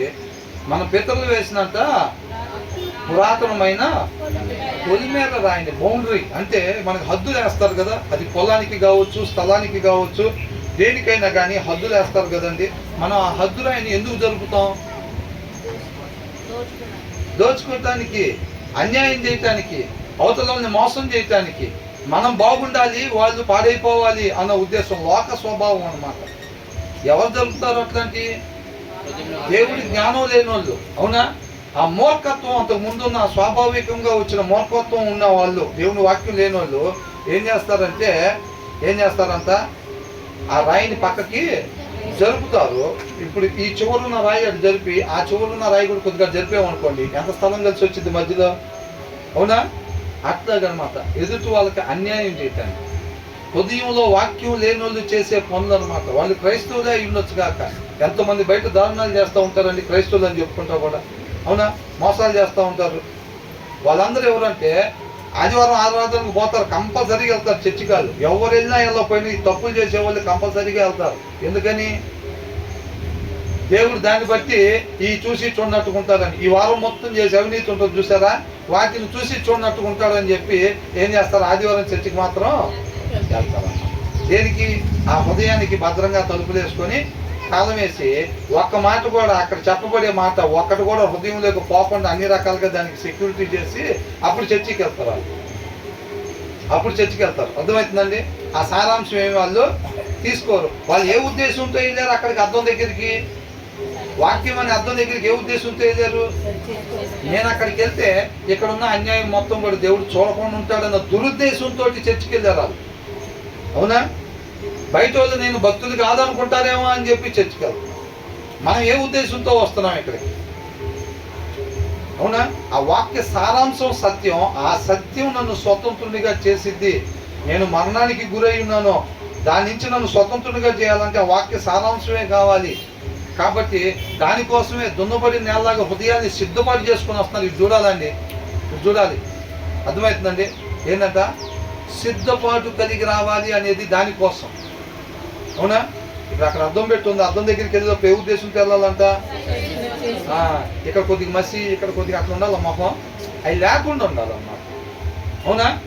కాబట్టి ఉండకూడదు ఏదన్నా ఉంటే కనుక తుడుచుకోవటానికి అది చూపించింది. కాబట్టి మనలో కూడా ఉండకూడని తీరు కానీ ప్రవర్తన కానీ ఏదన్నా మనలో ఉన్నట్టయితే కనుక అది చక్కగా వాక్యం అనే అర్థం ద్వారా దేవుడు మనకు చూపిస్తాడు. కాబట్టి అది ఉండకూడదు ఉన్నప్పుడు దాన్ని తుడుచుకోవటానికి ఇష్టపడి అర్థం దగ్గరికి ఆ ఉద్దేశంతోనేగా. ఎక్కడన్నా ఏదన్నా ఉంటే అది చూపించింది, అది మనం తుడుచుకుందాం అన్న ఉద్దేశంతోనే అర్థం దగ్గరికి వెళ్తాం. ఆ ఉద్దేశంతో వెళ్తే అర్థం వల్ల ఉపయోగం. అవునా? మనం కూడా ఫెలోషిప్కి ఎలా రావాలి? ఈ వాక్యం అనే అర్థంలో మనలో ఉండకూడదు ఏదన్నా ఉందని దేవుడు చూపించినప్పుడు ఆయన కృపను బట్టి మనం ఏంటంట సరి చేసుకోవాలి అన్న ఉద్దేశంతో ఫెలోషిప్లోకి వస్తే మనం ధన్యులు అవుతాం. అంతేలే కానీ ఆ ఉద్దేశం లేకుండా మనం జస్ట్ వచ్చి ఫార్మాలిటీగా వచ్చి ఆదివారం కూర్చొని తర్వాత వర్షిప్ కూడా కూర్చొని తర్వాత వర్షిప్ 3 ఆరాధనలకి కూర్చొని వెళ్ళినా ఉపయోగం ఏమీ లేదు. ఇస్కరియోతు యోధ ఎన్నిసార్లు కూర్చొని ఉంటాడు ఏసై పక్కన? అవునా? ఆ ఇంటెన్షన్ లేకుండా, ఆ శ్రద్ధ లేకుండా, ఆ ఉద్దేశం లేకుండా ఎవరో నాలాంటి వాళ్ళు అల్పులు చెప్పేది కాదండి, డైరెక్ట్గా ఏసై పక్కన కూర్చొనే ఉండి ఆయన ఏం చేశాడు? నష్టపోయినోడుగా ఉన్నాడు. కాబట్టి మనం కూడా వచ్చి ఊరికనే ఇక్కడ కూర్చుంటే ఏదో వచ్చిద్దేమో అనుకొని వచ్చి కూర్చుంటే ఉపయోగం ఏమీ ఉండదు. ఆ సారాంశాన్ని మనం పొందుకోకపోతే నష్టపోయే వాళ్ళంగానే ఉంటాము. కాబట్టి ఏంటంట, హద్దులు మనం ఇప్పుడు కూడా అట్లాగా జరిపే వాళ్ళంగా ఉండకూడదు. అట్ ద సేమ్ టైం చాలా మంది ప్రార్థన చేసేటప్పుడు ఏమంటారు, మునుపటి అపోస్తల దినాలు మరలా రావాలి. వాళ్ళు ఎలాగున్నారు ఆ దినాల్లో? వాళ్ళు పూర్తిగా ఉపేక్షించుకొని ఏక మనస్సు ఏకభావము కలిగి వాళ్ళు ఉన్నారన్నమాట. అర్థమవుతుందండి? వినాలండి, అప్పుడే అయిపోయినట్టుంది. స్ట్రెంత్ అయిపోయిందా? ఏంటంట, అందుకని చాలామంది దైవజనులు మాట్లాడేటప్పుడు ప్రార్థన చేసేటప్పుడు ఏమంటారండి, ఆ దినాలు ఉన్న అపోస్తున్న దినాలు మళ్ళా రావాలి ప్రభువా. మేమందరం కూడా అట్లాగా ఒక ట్రేలో కోడిగుడ్డులాగా కాకుండా ఎలా ఉండాలంట, ఆ కోడిగుడ్లన్నీ చక్కగా పగలగొట్టి గిన్నెలో పోస్తే ఎలా కలిసిపోతారో అలా ఏకభావం ఏక మనస్సు మనం కలిగి ఉండాలి అని అంటున్నారు. కాబట్టి ఏమంటున్నారు, అంతకు ముందు వేసిన వాటిని మీరు తీసివేయబాకండి అని అంటున్నారు అన్నమాట. అర్థమవుతుందండి? కాబట్టి మనకి ఏదైతే చెప్పబడతా ఉందో మనం దాని ప్రకారంగా మాత్రమే ఉండాలి తప్ప ఈ దినాన రాజ్యాంగ సవరణ అని చెప్పి అంతకుముందు రాసిన రాజ్యాంగంలోంచి ఇలా కావలసినట్టుగా ఎక్కడ కావాలో అక్కడ సవరణ చేసుకుంటున్నారు. అలాగా దీంట్లో సవరణలు ఏమి మనం చేయటానికి వీలు లేదు అది అంటున్నారు అనమాట. అర్థమవుతుందండి? ఆ సవరణలు ఏమి చేయకుండా దాంట్లో ఉన్నది ఉన్నట్టుగా ఆ సారాంశం ప్రకారంగా మనం జీవించే వారంగా ఉండాలి. అట్ ద సేమ్ టైము ఈ లోకంలో కూడా మనం ఎక్కడ అన్యాయంగా జీవించే వారంగా ఉండకూడదు. కోపపడేవాడితో సావాసం చేయకూడదు అంటే సిగరెట్ లాగేవాళ్ళతో చేయొచ్చా? మందు లాగేవాళ్ళతో చేయొచ్చా? దాని సారాంశం తీసుకోవాలన్నమాట. ఎగ్జాంపుల్ అది పెడుతున్నారు అక్కడ, వాక్యానుసారంగా ఉండని వాళ్ళతో అని. అర్థమవుతుందండి?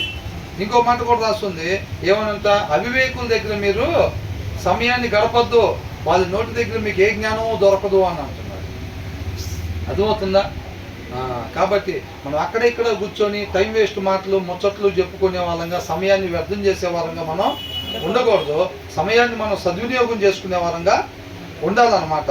అది అని అంటున్నాడు. బయట ఎక్కడ కూడా మనం నీతిగా న్యాయంగా ఉండాలి తప్ప ఏ ప్రదేశంలో ఉన్నా వాడు జరుపుకోవచ్చు పొలం. నీకు ఎందుకు ఆలోచన వస్తుందంటే ఆ వెనకాలోడు జరుపుకొని ఉంటాడు పొలం. వెనకాలోడు పొలం జరుపుకొని అటుపక్కకి వాడు ఎక్కువ పొలం ఆక్రమించుంటాడు. అది ఫస్ట్ వాళ్ళ నాన్న ఎకరన్నర ఇచ్చింది, వాడు చిన్నగా వాళ్ళు జరుపుకొని వీళ్ళు జరుపుకొని ఇటు జరుపు అటు జరుపు 3 ఎకరాలు చేశాడు. అదే ఉంటాడు కరెక్ట్గా మన పక్కన. అర్థమవుతుందండి? అలా వాళ్ళు జరిపినా మనం ఏం చేయకూడదంట.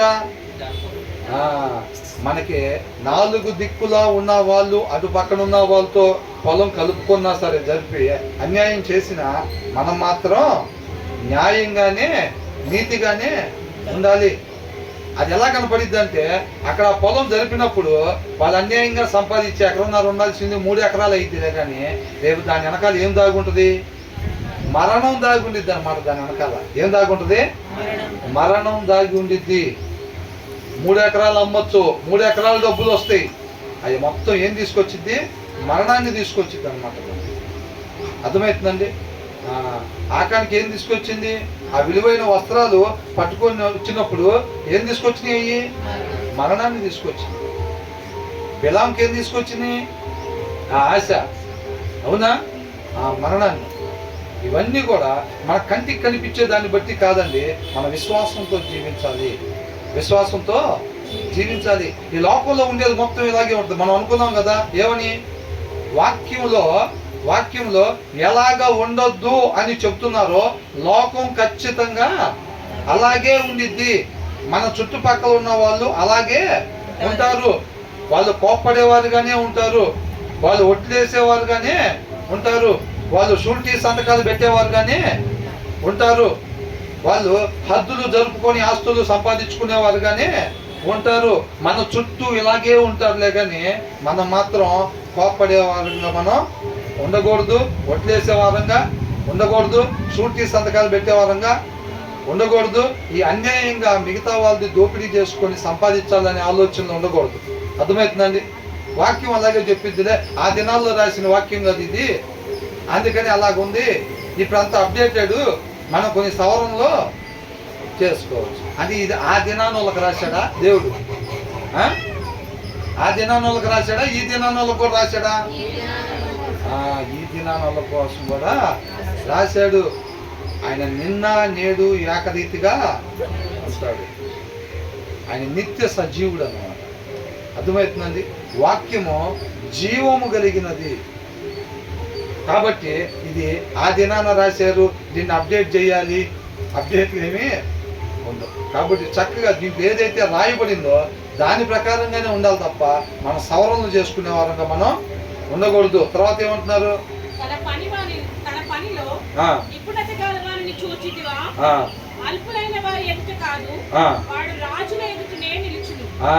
ఎక్కడుంటాడంట? తన పనిలో నిపుణత గల వాణ్ణి చూచితివా అని అంటున్నాడు. ఎక్కడుంటాడంటే స్కిల్డ్, టాలెంటెడ్. కొన్ని పనుల్లో వాళ్ళు ఎలాగుంటారు? టాలెంటెడ్ ఉంటారు చాలా. అర్థమవుతుందండి? దేవుడు కూడా కొన్ని ప్రదేశాల్లో ఆ మందిరం నిర్మించాలన్నా లేకపోతే ఆ బలిపీఠం కట్టాలన్నా కొంతమంది స్కిల్డ్ పర్సన్ని దేవుడు సెలెక్ట్ చేసుకున్నాడు. అవునా కదా? ఫలానా ఆయనకి దీనికి సంబంధించిన జ్ఞానం తెలివి నేను ఇచ్చాను, నువ్వు ఆయన తీసుకొచ్చుకో, శుభ్రంగా ఆయన కట్టి పెడతాడు. ఆయన ఏ వస్తువుని ఎట్లాగా చెక్కాలి, ఏ ఉల్లిని ఎలాగ వాడాలి, ఇవన్నీ కూడా ఆయనకి బాగా తెలుసు అని అంటారు. కాబట్టి ఆ స్కిల్ ఎలాగొచ్చింది చెప్పండి? దేవుడిస్తేనే వచ్చింది. ఇప్పుడు దానియేలు కూడా తీసుకుని వచ్చి అక్కడ పెట్టుకున్నాడు. ఆయన దగ్గర ఉన్న వాళ్ళందరికన్నా అంత దానియేలు జ్ఞానవంతుడిగా ఉన్నాడు. అర్థమవుతుందండి? కాబట్టి దానియేలు కూడా చెప్తున్నాడు, ఆ రాజు కూడా చెప్తున్నాడు, ఆ దేవుడు ఇంతమందిలో నీకే ఇచ్చాడు అని అంటున్నాడు. దానియేలు కూడా చెప్తున్నాడు, నా గొప్పతనం ఏమీ లేదు, ఆయన మాట్లాడేది అటువైపు చూడండి అని అంటున్నాడు. ఆయన తీసుకొని వచ్చి మెయిన్ రైట్ హ్యాండ్గా పెట్టుకున్నాడు రాజు. అవునా? ఇక్కడ ఏమంటున్నారంటే ఈ వచనంలో శ్రద్ధ కలిగి ఉండాలి. అండర్లైన్ వర్డ్ అది, శ్రద్ధ. శ్రద్ధ లేకుండా కొంతమంది చూస్తే కొన్ని పనుల్లో సీనియారిటీ ఉండేదిలే కానీ వాళ్ళు శ్రద్ధ ఉండదు, మనసు పెట్టి పనిచేయరు. నేను పని ఒప్పుకున్నాను, నాకు నెలకి జీతం రావాలి, ఆ జీతం వస్తేనే నాకు ఇంట్లో బియ్యం కూరగాయలు ఇవన్నీ వస్తాయి కాబట్టి వాళ్ళు దాన్ని దృష్టిలో పెట్టుకొని 30 రోజులు గడపడానికి చూసుకుంటూ ఉంటారు. 30 రోజులు ఎప్పుడు గడుపుతామా, ఎప్పుడు జీతం వచ్చిద్దా, ఈ నెల అయిపోయింది, మళ్ళీ వచ్చే నెల కూడా 30 రోజులు ఎప్పుడు గడుపుతామా, ఎప్పుడు అయిపోతాయా, మళ్ళీ జీతం వచ్చిద్దా, అట్లా దాని ప్రకారంగా చూస్తే వాళ్ళ సీనియారిటీ చూస్తే 12 సంవత్సరాలు ఉంటుంది. కాకపోతే వాళ్ళు స్కిల్డ్గా ప్రమోషన్స్ మాత్రం ఉండవు, వాళ్ళకి ప్రమోషన్స్ ఉండవు. ఎందుకని? శ్రద్ధ లేదు. అర్థమవుతుందండి? శ్రద్ధ లేకపోతే వాళ్ళు ఇక్కడ ఒక పదం వాడారు, ఏమని? నిపుణత అని. ఆ నిపుణత ఎలా వచ్చింది? శ్రద్ధ కలిగి చేసేటప్పుడు, శ్రద్ధ కలిగి ఆ పని చేసేటప్పుడు వచ్చింది. కొంతమంది జాయిన్ అవుతారు, 3 సంవత్సరాల్లో బ్రహ్మాండంగా 3 గంటల్లో చేసేస్తూ ఉంటారు ఆ పని. 3 సంవత్సరాల్లో వాళ్ళు శ్రద్ధ పెట్టి పని చేసే వాళ్ళు 3 గంటల్లో ఆ పని ముగించేటట్టుగా చేస్తున్నారు అనమాట. ఈయన చూస్తేనేమో 12 సంవత్సరాల ఎక్స్పీరియన్స్ ఉంది, అదే పని ఈయనకి ఇప్పిస్తే 1.5 రోజు చేస్తున్నాడు. ఎంత? 1.5 రోజు. 1.5 రోజు పడుతుంది ఈయన జీవితానికి. ఎక్స్పీరియన్స్ చూస్తేనేమో 12 సంవత్సరాలు ఉంది, ఆయన జాయిన్ అయ్యి చూస్తేనేమో 3 సంవత్సరాలే అవుతుంది. అంతకుముందు ఆయనకి ఎక్కడ ఎక్స్పీరియన్స్ కూడా ఆయనకి ఉండదు.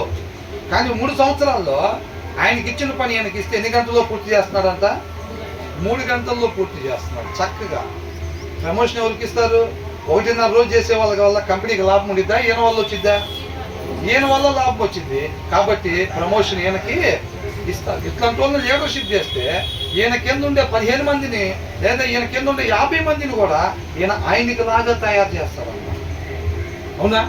ఒక లీడర్ ఏం చేస్తాడంటే ఆ లీడరు ఆ ప్లేస్కి వెళ్తే ఎంత రిజల్ట్ తీసుకురాగలుగుతాడో తన మీటింగ్స్ పెట్టి అందరినీ కూడా ఆ లీడర్ లాగా తయారు చేస్తాడు. ఆ యొక్క పర్సన్స్ ఆ యొక్క ప్లేస్కి వెళ్ళినప్పుడు ఈ లీడర్ వెళ్ళినట్టే ఉండిద్ది అనమాట. అలా తయారు చేసుకుంటాడు ఆ 15 మందిని, ఆ 50 మందిని అలా తయారు చేస్తాడు, స్కిల్డ్ పర్సన్స్గా తయారు చేస్తాడు అనమాట. అర్థమవుతుందండి? కాబట్టి ఇప్పుడు అదే 15 మందిని ఈయన కింద ఇచ్చారు అనుకోండి, ప్రమోషన్ ఆయనకి ఇవ్వకుండా ఈయనకి ఇస్తే ఈయన ఏం చేస్తాడు? వాళ్ళకు కూడా చక్కగా 30 రోజులు గడిపి జీతం ఎట్లా తీసుకోవాలో నేర్పుతాడు నీట్గా. అవునా కదా? జాగ్రత్త కూర్చోండి, సైలెంట్గా ఉండాలి, వర్క్ చూడాలి, 1.5 ఉంది ఇంకా అంటాడు. ఏంటంట? ఇంకా 1.5 ఉంది, 1.5 పని చూడండి అని. 1.5 అయిపోతే వెళ్ళిపోతాం ఈ ఉదాహరణలో, 1.5 టైం ఉంది ఇంకా పని చూడండి అని అంటారు. అర్థమవుతుందండి? ఈయనేం చేస్తాడు? రోజులు ఎలా గడపాలి, సీనియారిటీ ఎలా సంపాదించుకోవాలి, ఆ శ్రద్ధ పెట్టకుండా నిలబడి ఒక్కోసారి మాటలు కూడా పడాల్సి వచ్చింది. మాటలు పడినా ఎలా దులుపుకొని సీనియారిటీ పెంచుకుంటా మన ఇల్లు ఎట్లా గడపాలో నేర్పుతాడు అలా. అంతేలే కానీ ఆ శ్రద్ధ కలిగి ఉండే తత్వం నేర్పుతాడా? నేర్పడు. కాబట్టి ఇదేం చూపిస్తుందంటే శ్రద్ధ కలిగి ఉండాలి. ఎక్కడ కలిగినా మనం పని చేసే దగ్గర కావచ్చు, లేకపోతే స్పిరిచువాలిటీలో కావచ్చు, మనం మెలకువ కలిగి శ్రద్ధ కలిగి ఉండే వారంగా మనం ఉండాలి. శ్రద్ధ లేకుండా కొంతమంది వస్తూ ఉంటారు, ఎప్పటి నుంచో ఫెలోషిప్కి వస్తూ ఉంటారు. వాళ్ళ దగ్గర వాక్య సారాంశం దొరకదు, వాళ్ళ జీవితంలో అది కనపడదు. ఎందుకని? సీనియారిటీ సంపాదించుకుంటున్నారులే కానీ శ్రద్ధను వాళ్ళు వహించట్లేదు. ఆ ఇంటెన్షన్ లేదు, ఆ సారాంశం నన్ను బతికించింది, దాన్ని గ్రాప్ చేసుకోవాలి, నేను దానికోసం వచ్చాను నేను ఇక్కడికి, ఆ సారాంశం కోసం ఆకలి కొనే తత్వం వాళ్ళ దగ్గర లేదు. నేను క్రైస్తవుని, అక్కడికి వెళ్ళాలి, చర్చికి వెళ్తే నిత్య జీవం వచ్చిద్దంతా, అందుకనే చర్చికి వచ్చా. నిత్య జీవం ఎలా వచ్చింది? చర్చికి వచ్చిన ప్రతి ఒక్కరికి వచ్చిద్దా? రాదు. వాక్య సారాంశం సత్యం, ఆ సత్యం మనం స్వతంత్రం చేసింది. ఆ సారాంశం కోసం ఎవరైతే ఆకలి కొని నుండి వస్తారో ఇక్కడ భోజనం పెడతారు. ఇక్కడ అవునా? ఏ భోజనం? గార్లి ఇడ్లీ భోజనమా లేకపోతే ఏ భోజనం? వాక్య సారాంశం అనే భోజనం పెడతారు అన్నమాట. దానికోసం ఆకలి కొని ఎవరైతే దప్పికొని వస్తారో ఆ ప్రాణాన్ని దేవుడు తృప్తిపరుస్తాడు అన్నమాట. అర్థమవుతుందండి? ఇప్పుడు ఇది పొలం అనుకోండి, ఇది పొలం, ఇక్కడ శుభ్రంగా దున్నారు, ఇక్కడి నుంచి అక్కడ దాకా దున్నారు నీట్గా. ఇప్పుడు అదంతా దున్నకుండా బీడు భూమిలాగా వదిలిపెట్టాం. పైనుంచి విత్తనాలు జల్లబడతా ఉన్నాయి. విత్తనాలు జల్లబడతా ఉంటే ఇది మొత్తం పొలమే. పంట ఎంతవరకు వచ్చింది? ఆ దున్నబడిన నేల దగ్గర మాత్రం చక్కగా పంట వచ్చింది. మిగతా బీడు భూమి ఏమైంది? అక్కడ విత్తనాలు వేసిన ఉపయోగం లేదు. ఎందుకని? నేల సిద్ధపాటు కలిగి లేదు. వచ్చిన వాళ్ళు ఆసక్తి శ్రద్ధ కలిగి లేరు. ఆ సారాంశం కొరకు ఆకలి లేదు. చర్చి నిండిపోయింది. వాక్య సారాంశం అని ఆహారం పెట్టడానికి దేవుడు సిద్ధపాటు అయ్యి వచ్చాడు. అవునా? ఆత్మీయ ఆహారం పెట్టడానికి వచ్చాడు. ఏ ప్రాణం అయితే దుప్పి నీటి వాగుల కొరకు ఆశపడినట్టుగా ఆయన సారాంశం కొరకు ఆశపడి ఉంటారో, అదిగో అక్కడ ఇవ్వు, ఆ హృదయంలో ఇవ్వు, అదిగో ఆ హృదయంలో చూడు ఎంత దప్పిగా ఉన్నారు, అక్కడ ఇవ్వు అని అంటారు. అలా వడ్డిస్తారన్నమాట. ఇక్కడ సమృద్ధిగానే ఉంది. ఆశపడే ప్రాణాన్ని ఆయన తృప్తిపరుస్తాడు. ఆ వాక్య సారాంశం పట్ల ఆకలి లేకుండా వచ్చి ఆదివారం కదా అని కూర్చుంటే ఉపయోగం ఏమీ లేదు. మనల్ని స్వతంత్రులుగా చేసే ఆ వాక్య సారాంశం అనే ఆహారం కోసం ఏం చేయాలంట? ఇప్పుడు చెప్పబడేది ఇది మొత్తం కూడా లైన్గా శ్రద్ధ కలిగి వింటా వస్తేనే నా వెనకాలే వస్తారు. కొద్దిగా ఏదమర్చున్న దారి మళ్ళీపోతారు. ఇక్కడే ఉంటారు కానీ ఎక్కడో ఉంటుంది, ఎంతసేపు ఉన్నట్టు. అర్థమవుతుందండి? ఆ వాక్య సారాంశం అనే దానికోసం ఆ ఆకలి కొనే తత్వం, ఆ దప్పి కొనే తత్వం మనలో లేకపోతే మనం ఫెలోషిప్లో ఉన్న తృప్తిపరచబడము, స్వతంత్రులము కాము, ఆ మరణంలోనే ఉంటాము. అలాంటి ఆకలి వింటున్నారా? అలాంటి ఆకలి లేకుండా మనం మార్నింగ్ ఫెలోషిప్కి వెళ్ళినా, మధ్యాహ్నం యూత్ మీటింగ్కి వెళ్ళినా, అట్ ద సేమ్ టైం మనం పిల్లల దానికి సండే స్కూల్కి వెళ్ళినా సరే ఆకలి లేకుండా వెళ్తే ఉపయోగం లేదు. ఆ వాక్య సారాంశం నన్ను స్వతంత్రుని చేసిద్ది, ఈ మరణం నుంచి తండ్రి దగ్గరికి చేర్చిద్ది. కాబట్టి నాకు ఆ సారాంశం కావాలి. సాయంత్రం పెళ్ళి ఉంది, 7 గంటలకి భోజనాలు ఉన్నాయి అని అంటే ఏం చేస్తాం? ఇప్పటి నుంచే సిద్ధపాటు ఉంది. ఏంటంట? సాయంత్రం భోజనాలు ఉన్నాయి. 4ంటికి ఎవరన్నా ఏమన్నా పెడితే, 4ంటికి ఎవరన్నా సమోసాలు ఇచ్చారు అనుకోండి, ఏమైంది? ఆ విషయం బయటికి చెప్పండి. కానీ కాకపోతే ఏమంటాం? ఆకలిగా లేదు అంటాం. ఆకలిగా ఉంది, కాకపోతే అప్పటికి దాచిపెట్టాం. ఆకలిని అప్పటికి దాచిపెట్టామన్నమాట. అర్థమవుతుందా? ఆయన బేషన్ తీసుకొని వస్తాడు కదా, అక్కడ ఆకలి ఎలా ఉంటుంది? బేషన్ తీసుకొని వడ్డించుకుంటూ వస్తాడు చూసారా? ఆ బేషన్ మొత్తం తినాలి. ఏందంట? ప్లేట్లోది కాదు, కుదిరితే ఆ బేషన్లోది మొత్తం తినాలి అనేటట్టుగా సిద్ధపాటు అయి ఉంటాం. ఎలా ఉంటుంది సిద్ధపాటు? వేసింది ఫస్ట్ గబగబా తినేసి మళ్ళీ అమ్మటే ఆయన్ని పిలిచి, ఆయన ఇట్నుంచి అటు పోయే లోపలేనంట ఆయన ఏం చేయాలంట? బాబు కొద్దిగా రైస్ అని చెప్పి మళ్ళీ పిలిచి మళ్ళీ తినేసి ఆయన మళ్ళీ అట్లా వెళ్ళి ఇంకోసారి బేషన్ తెచ్చే లోపలే మళ్ళీ వేయించుకొని అట్లా జనం లెగిసే లోపలే ఎంత తినగలిగితే అంత తినాలనే సిద్ధపాటు అక్కడ ఉండింది. ఎక్కడ? దీనిదే ఉందిలే, మరణం తర్వాత అంటే ఉపయోగపడేది. ఇప్పుడేమీ ఉపయోగం లేదు. అదైతే అసలు ఇప్పుడు తినగానే మంచం ఏమని పిలిచిద్దంట? రారా అని, నీ కాఫీ పరిమళం నన్ను రారా అని పిలుస్తుంది అన్నట్టుగా. అసలు ఇదైతే ఇక్కడ తినగానే ఇన్స్టెంట్గా అట్లా పడేసిద్ది మంచం మీద. అర్థమవుతుందండి? అలా పడేసిద్దంట. కాబట్టి దానికోసం కొంతకాలం ఉండిపోయే దీనికోసం రేపు ఈ పురుగులు తినే ఈ శరీరం అంతా మేపడానికి ఏం చేస్తాం? సిద్ధపాటు అయి ఉంటాం. సాయంత్రం భోజనాలు అని చెప్పారంటే మాత్రం, దాని ముందు రోజు చెప్పారంటే అప్పటి నుంచే లైట్ ఫుడ్ ఉండేది. వ్యవహారం అంతా ఇడ్లీలు దోశలే తింటూ ఉంటాం, హెవీ ఫుడ్ ఏం పడదు. సాయంత్రం వాళ్ళ ఇంట్లో ప్రార్థన అంటే పొద్దున మన ఇంట్లో లైట్ ఫుడ్డే ఉండిద్దా ఉండదా? అవసరమైతే లేకుండా కూడా ఉండిద్ది. ఏంటి? సాయంత్రం పలానా వాళ్ళ ఇంట్లో ప్రార్థన అంటే మధ్యాహ్నం భోజనం లైట్ ఉండిద్ది, లేకపోతే అసలు ఏం వండుకోకుండా ఉండే పరిస్థితి ఉండిద్ది. ఎందుకని? సాయంత్రం భోజనాలు సిద్ధపాటు. మరి ఇక్కడ వాక్య సారాంశం కోసం సిద్ధపాటు, అది చెప్తున్నారు. అవునా? ఆ ఆకలి కొనే తత్వం ఎవరికైతే ఉండిద్దో, ఇప్పుడు వడ్డించే వాళ్ళు ఎలా వడ్డిస్తారండి? ఒకరి ప్లేట్లో ఫుల్గా భోజనం ఉందనుకోండి, అక్కడికి వెళ్ళి వడ్డిస్తూ ఉంటారా? ఇంకా ఎవరి ప్లేట్ ఖాళీ కనపడుతుందో అక్కడికి వెళ్ళి వడ్డిస్తూ ఉంటారు. ఇక్కడ కూడా ఎలా ఉంటుందంటే నిత్య జీవాన్ని నిత్యము జీవించేవారుగా ఉండేటట్టుగా ఆత్మీయ ఆహారాన్ని ఇక్కడ ఎలా వడ్డిస్తారంటే దేవుడికి స్పష్టంగా కనపడిపోయింది ఆకలి కొన్న తత్వం. దప్పికొనే హృదయాలు, వాక్య సారాంశం కోసం దప్పికొనే హృదయాలు కనపడతాం. ఏమంటే నేను అంటున్నానని బాధపడద్దు. ఇదే ప్రదేశంలో ఉండి, అంటే పెద్ద పెద్ద చర్చిలో అయినా ఎక్కడైనా ఇదే ప్రదేశం అంటే అన్ని చోట్ల, అర్థమవుతుందండి. ముందు మనల్ని నిత్య జీవం ఇచ్చే వాక్య సారాంశం కోసం దప్పికొనే వాళ్ళు ఉంటారు, తర్వాత పెట్టే టిఫిన్ కోసం దప్పికొనే వారు కూడా ఉంటారు. ఉండరా? ఖచ్చితంగా ఉంటారు. లేకపోతే ఇంటికాడ వండుకొని వస్తారు కొంతమంది, ముందే సిద్ధపాటు అయ్యి తొందరగా ముగిస్తే ఎల్లో పట్టుబట్టచ్చు. ఏంటంట? తొందరగా ముగిస్తే ఎల్లో పట్టుబట్టచ్చు, ముందే ప్రిపేర్ చేసుకుని వచ్చాం. మొత్తం 5 గంటలకి వెళ్ళి తీసుకుని వచ్చేసారంట.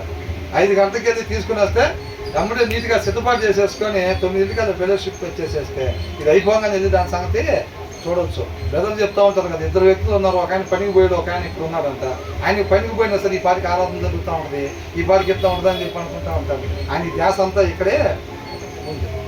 ఈయనకేమైంది, చర్చికి వచ్చేలే కానీ 1000 రూపాయలు పోయినాయి, వాళ్ళు పనికి పోతే బాగుండే అనుకుంటాను. ఈయన ఉండటానికి ఇక్కడే ఉన్న ధ్యాస ఎక్కడ ఉంది? అక్కడే ఉంది. శ్రద్ధ అంతా అక్కడే ఉంది. అవునా?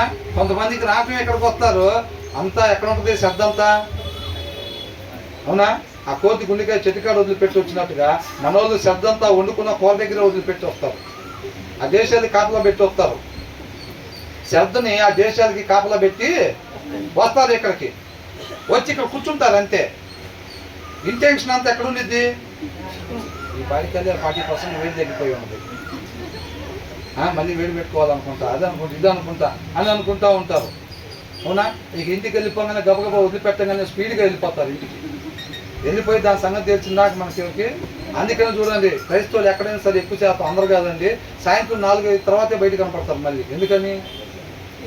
ఇంటికి వెళ్ళి దాన్ని పట్టుబట్టిన తర్వాత మంచాలు ఎక్కేస్తారు కదా, మంచాలు ఎక్కేసి ఒక పుణుకి తీసిన తర్వాత నిదానంగా 4 గంటల బయటికి వచ్చే పరిస్థితి అని అంటాడు ఇక్కడ కూడా. కాబట్టి నేనేమంటున్నానంటే, దీని లోపల వచ్చాం అమ్మయ్య, ఇప్పుడు ఒకవేళ రాకడ వస్తే యాజ్ ఇట్ ఈజ్ గట్టి ఎత్తపడతామేమో అంటే అట్లాగేమీ ఎత్తపడరు. అక్కడ ఆటోమేటిక్గా వాక్యం జలబడతా ఉండేది కాబట్టి అందరూ తల మీద పడిద్దామో అంటే అట్లాగేమీ పడదు. అర్థమవుతుందండి? ఆ దప్పికొన్న తత్వం, ఆ వాక్య సారాంశం కోసం దాని ప్రాముఖ్యత ఎవరైతే తెలుసుకొని దానికోసం ఆకలిగా ఉంటారో వాళ్ళు మాత్రమే తృప్తిపరచబడతారు. ఎవరంట? వాళ్ళు మాత్రమే దేవుడికి స్పష్టంగా అంతరంగం కనపడతా ఉండిద్ది. అవునా? అక్కడ వడ్డించండి అని అంటాడు, అక్కడ వడ్డిస్తారనమాట. ఆ ప్రాణం తృప్తిపరచబడిద్ది అనమాట. అర్థమవుతుందండి? ఆ హృదయం బయటికి వెళ్ళినప్పుడు ఆయన చిత్తానుసారంగా నడిచింది. కాబట్టి మనం ఏం చేయాలంట? ఊరికినే ఫార్మాలిటీగా వచ్చి ఇక్కడ కూర్చున్నామా అనేది కాదు, కానీ శ్రద్ధ వహించాలి. శ్రద్ధ పెట్టి చెవి యొగ్గి నా మాటలు ఆలకించుము అని అంటారు. చెవి యొగ్గి అంటే ఏంటి? ఇప్పుడు దాకా ఇటు తిరుగున్న వాళ్ళ తర్వాత ఇటు తిరిగి ఉండాలా కొంతమంది ఏంటి అని అంటారు కదా, అట్లా కాదండి.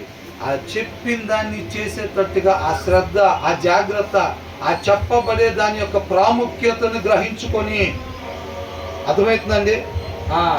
దాని ప్రాముఖ్యతను గ్రహించుకొని మనం దాని ప్రకారంగా శ్రద్ధ కలిగి ఉండేవారంగా ఉండాలి. అందుకని ఇక్కడ ఏమంటున్నారంట, తన పనిలో చూచితివా, రాజుల ఎదుటనే నిల్చు. అంత టాలెంటెడ్ ఉన్న దానియేలుని ఎక్కడ పెట్టుకుంటాడు రాజు? ఈయనకి ఎక్కడో దగ్గర ఒక క్వార్టర్స్ ఇవ్వండి అంటాడా? ఈయన నాతో పాటే ఉండాలి ఎనీ టైం. ఏంటంట? అసలు నెబుకద్నెజర్ దగ్గర ఉండే జ్ఞానులు అంటే మామూలు వాళ్ళు కాదు. ఇప్పుడు ఎలన్ మస్క్ కంపెనీలో అంత సామాన్యులు ఉంటారా? ప్రపంచంలో టాప్ మోస్ట్ వాళ్ళు ఉంటారు అక్కడ. అర్థమవుతుందండి? ఆ కంపెనీలో రావాలి పోస్ట్ అంటే ఎవరికి పడితే వాళ్ళకి రాదు.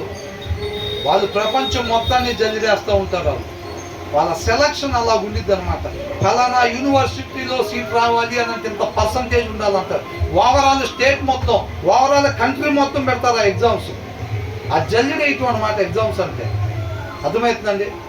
ఆ జల్లిడేసిన దాంట్లో 99.5% అబోవ్ ఉన్నవాళ్ళు, అంటే ఆ దేశం మొత్తం జల్లిడేస్తే టాలెంటెడ్ అనమాట వాళ్ళు. దాంట్లో వాళ్ళని ఆ యూనివర్సిటీలోకి ఇస్తారు. ఆ యూనివర్సిటీలో వీళ్ళు జల్లిడేస్తారు మళ్ళీ. అర్థమవుతుందండి? అలా జల్లిడేసి అలాగా అన్ని యూనివర్సిటీల్లో వీళ్ళు జల్లిడేస్తే వచ్చిన వాళ్ళని వీళ్ళు ఆ కంపెనీలో తీసుకుంటారు. అంటే ప్రపంచవ్యాప్తంగా జల్లిడేస్తారు అన్నమాట. వీళ్ళు జల్లిడేసి మోస్ట్ టాలెంటెడ్ ఉన్న వాళ్ళని ఆ కంపెనీలో పెడతారన్నమాట. అర్థమవుతుందండి. మరి ఇప్పుడు వీళ్ళు కూడా అంత శ్రద్ధ కలిగిన వాళ్ళు ఎక్కడ ఉంటారంట? అల్పులు ఎదుట, సామాన్యులు ఎదుట కాదంట, రాజులు ఎదుటనే వాళ్ళు ఉంటారు. ఆ దినాల్లో కౌలు కానీ మోస్ట్ టాలెంటెడ్ రాజుకి కుడి పక్కన ఎడమ పక్కనే వాళ్ళని పెట్టుకుంటారన్నమాట. అర్థమవుతుందండి. కాబట్టి శ్రద్ధ కలిగి ఉండాలి. రేపు రాజులకు రాజు పక్కన మనం కూడా ఉండాలి అని అంటే ఏముండాలంట? ఇష్టం లేకుండా డ్యూటీ చేసినట్టుగా సాయంత్రం 6 ఎప్పుడైతే వెళ్ళిపోదాం, 5 ఎప్పుడైతే వెళ్ళిపోదాం అని డ్యూటీలో సీనియారిటీ పెరిగిద్దిలే కానీ సారాంశం ఉండదు. మనం కూడా అలాగా సీనియర్ విశ్వాసులు అనిపించుకునే వాళ్ళం కాకుండా సారాంశం కలిగిన వాక్య సారాంశం కలిగిన విశ్వాసులంగా మనం ఉండాలి. ఆ శ్రద్ధ కలిగిన వాళ్ళని ఆ రాజు ఏం చేస్తాడంట? ఏ రాజు? రాజులకు రాజు, అవునా?